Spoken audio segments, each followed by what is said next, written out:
રાધનપુર માર્કેટયાર્ડમાં જણસી પલળી ગઈ છે। રાધનપુર માર્કેટયાર્ડમાં ખુલ્લામાં પડેલ જણસ પલળી ગઈ। એપીએમસીમાં વેપારી તેમજ ખેડૂતોની જણસ પલળી ગઈ છે। રાધનપુર માર્કેટયાર્ડની ગંભીર બેદરકારી સામે આવી।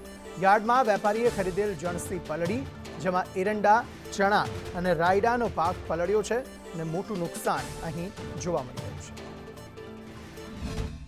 પાટણ જિલ્લાની અંદર જે રીતે વહેલી સવારથી કમોસમી વરસાદ પડ્યો છે અને આ વરસાદ ખેડૂતોના મોઢે આવેલો કોળિયો છીનવાયો છે। દ્રશ્યો બતાવવા માંગીશ કે જે રીતે સમગ્ર પાટણ જિલ્લાની અંદર જે વહેલી સવારથી વરસાદ વરસ્યો છે અને વરસાદ વરસવાની સાથે જ ખેડૂતોના ખેતરમાં જે તૈયાર પાક હતો તે તમામ પાક એટલે કે જણસી પલળી ગઈ છે। આપ જે ચણાનો પાક જોઈ શકો છો તે ખેડૂતો અત્યારે વાઢવાની તૈયારી કરી રહ્યા હતા। એકાએક જે રીતે વરસાદ પડ્યો, આ વરસાદ પડવાના કારણે ખેડૂતોના ખેતરોમાં જે પડેલો માલ છે તે તમામ પલળી ગયો છે। આપણી સાથે કેટલાક ખેડૂતો જોડાણા છે, તેની સાથે વાત કરીશું। દાદા, કેટલા વીઘાની અંદર ચણાનું વાવેતર કર્યું હતું, હાલ કઈ રીતનું નુકસાન છે? 150 વીઘા ચણાનું વાવેતર છે, બરાબર છે। પછી જીરું છે, પછી ભાઈ એરંડા છે, કપાસ છે, વનવનના પાકો બધા છે, પણ નુકસાન ફૂલ છે।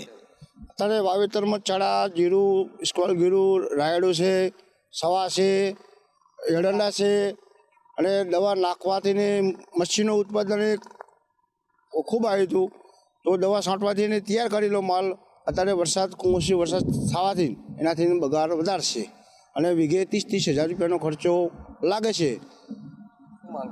માંગ છે અમારે સહાય આપે સરકાર તો સારું છે।